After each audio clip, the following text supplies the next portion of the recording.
Coming up on today's show, Audi tells its dealerships to get behind electric vehicles, the BMW i3 and Tesla Model S both narrowly miss out on earning the top IIHS top safety pick, and Toyota plans the most targeted Super Bowl ad we've ever seen. These stories and more next on T.E.N. Like all our content, today's show is only possible thanks to the kind donations of viewers like you. Head to www.patreon.com/transportevolved to find out how you can make your own donation today to keep us independent and impartial. And if you're already donating, thanks for your continued support. It's Friday, February 3rd, 2017. I'm Nikki Gordon-Bloomfield and I'm here to tell you what's been going on this week in the world of cleaner, greener, safer and smarter transportation. And while I'm going to be as independent and impartial as possible, I feel there should be a trigger warning on this show because, well, politics will be mentioned, if only the facts in passing. Okay, with that warning out of the way, we can start with our first story, courtesy of Volkswagen's premium brand Audi, which has told its dealers around the world to get with the program when it comes to electric cars, because electric cars will be around for many years to come.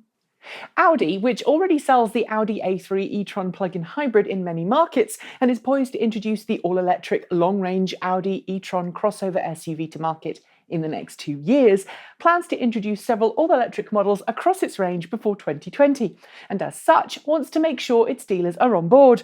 It's no surprise then that at this week's JD Power Automotive Summit, which was held on the eve of the annual National Association of Automobile Dealers convention, Audi of America's president made the message very clear: embrace electric cars and new mobility products or face an uncertain future. That's pretty clear, don't you think?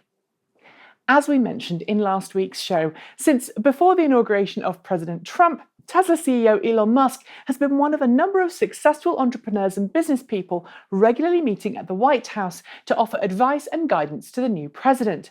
And that's led Musk to receive criticism from some fans, especially those who view the recent entry ban on visitors, immigrants, and even green card holders from 7 Middle Eastern countries as an unconstitutional and racist move. Some have even gone further, cancelling their Model 3 reservations in protest over some comments Musk made about the ban, and perhaps hoping that they can encourage Musk to cut ties with the White House in the same way Uber CEO Travis Kalanick did mid-week. So far, Musk has remained firm, stating that while he's still on the advisory panel, it doesn't necessarily mean he agrees with Trump. Instead, he says he hopes to bring up his objections to various executive orders that have been made so far, making suggestions on how they could be changed. And while this story is likely to still be a little too political for some, the close ties between Tesla and the White House make this story newsworthy. Sorry. When it comes to figuring out the safety ratings for any new car, there are a handful of trusted sources you probably visit, depending on where you are in the world.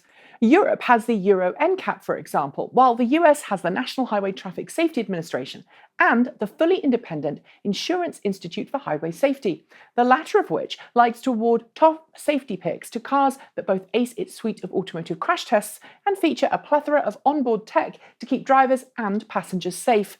And while new car safety is continually improving, the IIHS's test for automotive vehicle safety also get tough to pass each year, catching out some automakers and resulting in a less impressive test result.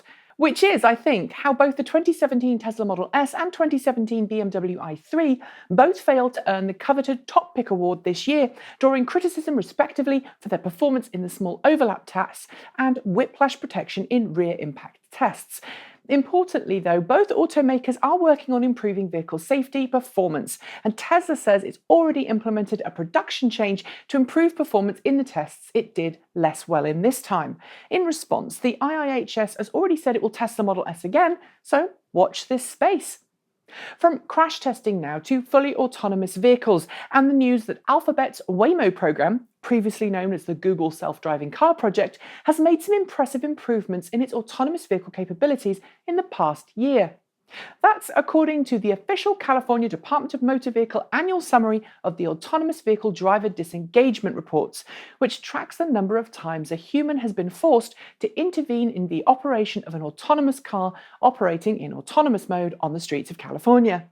As the report details, the number of human interventions across the Waymo vehicles in 2016 was 1/4 of that of the number of human interventions for Waymo cars in 2015, equivalent to one intervention every 5,000 miles in 2016 versus one intervention every 1,250 miles in 2015.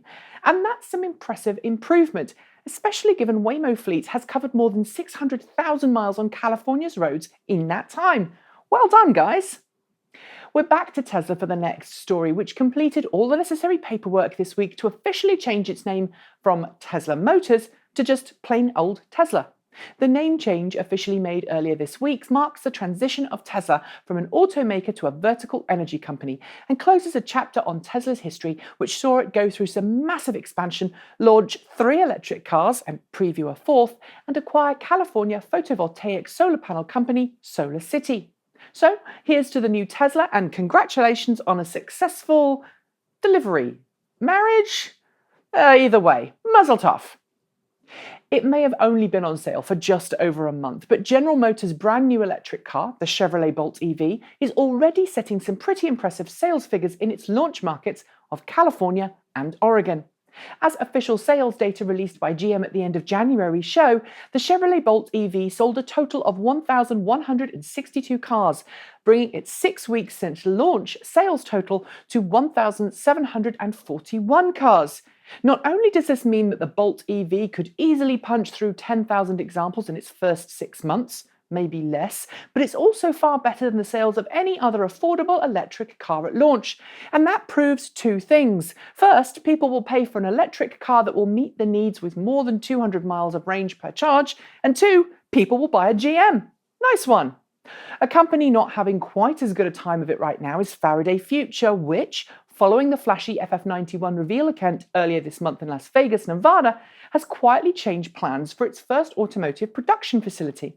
According to Reuters, the company, following massive financial strain and numerous court cases against it for not paying bills, has decided to downsize its production facility from the original 3 million square foot down to 200,000 square foot. That's 1/4 of the size, a claim which Faraday Future has not confirmed, but which would bring down potential annual production figures from more than 100,000 vehicles to just 10,000 a year. At the same time, the car company is rumoured to be cutting its future portfolio from 7 models down to 2. As I said last week, however, it seems that we're now well and truly into the death watch stage for this company. So unless a miracle happens, don't expect to buy a Faraday Future car anytime soon.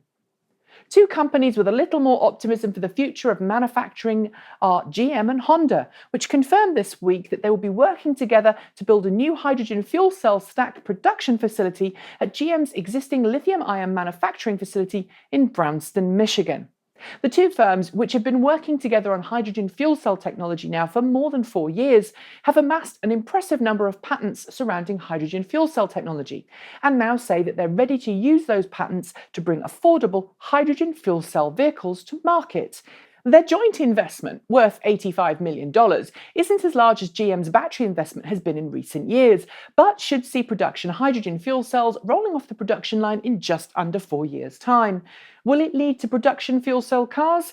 That's another question altogether, and one I'm afraid I can't answer right now. Sorry. Buy an internal combustion engine car and the chances are that you can take your car to whichever repair shop you wish, regardless of the make or model of your car. You could perhaps even work on it yourself. But in the electric vehicle world, that's not necessarily the case, with most electric cars needing to go back to an approved dealership for the car you own, and regular servicing and maintenance must be done by them, which upsets those from the right to repair movement, a global push to take back the right of consumers to repair and maintain their own purchases, be they a dishwasher, a computer, or a car, on their own.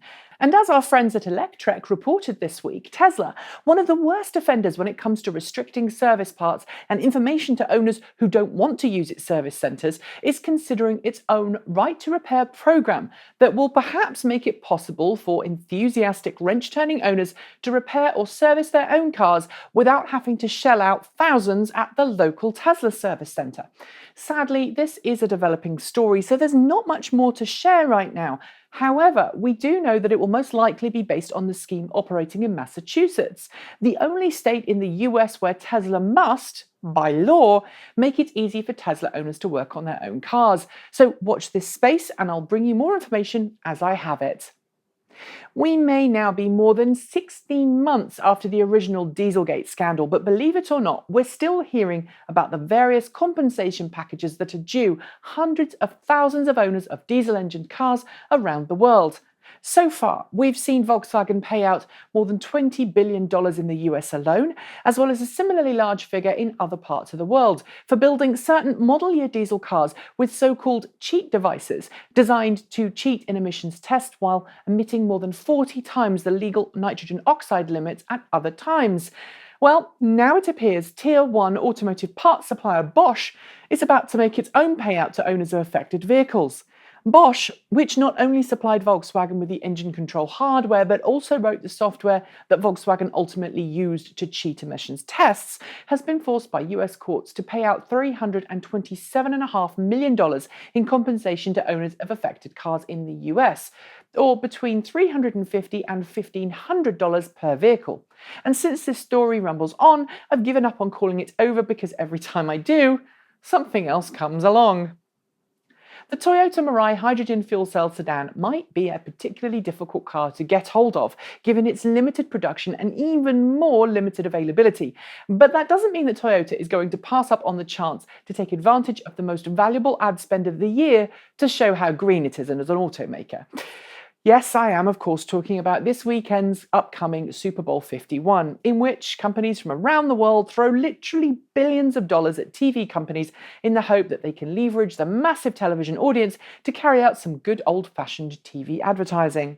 And even though it's a short 50-second ad, involving a daisy that's brought back to full health by a friendly hydrogen fuel cell Mirai sedan dumping water on it, will only be seen in Los Angeles and San Francisco, Toyota clearly wants some of that kudos to encourage people to visit their dealerships.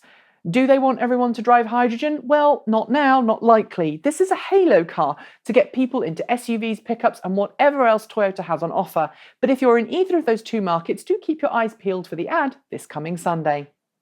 And finally, it doesn't matter if you're 55 or 15. The chances are that you have at some point spent some time on a smelly, noisy school bus, either to get you to and from school or to take you on an official school trip. Well, it turns out that the days of the smelly diesel school bus may be numbered, thanks to the news that Bluebird, the biggest manufacturer of school buses in the United States, has just been awarded around $4.4 million in grants from the US Department of Energy to develop an all-electric school bus with vehicle-to-grid capabilities. I should note here that there are already some electric buses and electric school bus conversions already in existence. But as the go-to for school bus companies and with more than 85 years experience, it's exciting to see this American icon pick up a plug. Here's hoping that we will still see some zero-emission buses very soon. Talking of very soon, that's how long it's going to be until the next episode of T.E.N, because all being well, I'll be back next week at the usual time with another show. As always, thanks for joining me, and as usual, don't forget to like, comment, and subscribe to the Transport Evolved YouTube channel. Don't forget too that you can also follow us on Twitter at Transport Evolved and read our current and past articles at transportevolved.com. And if you liked what you saw today, please consider keeping us independent and impartial by supporting our crowdfunding campaign at Patreon from as little as $1 per month. And you can find that at patreon.com/transportevolved. And if you can't remember the website address, don't worry. YouTube's new end credit feature means there's a link directly to our Patreon page at the end of this show, as well as links to some other videos on our YouTube channel that we think you'll enjoy. I'm Nikki Gordon-Bloomfield, that was T.E.N. Have a great weekend, and until next time, keep evolving!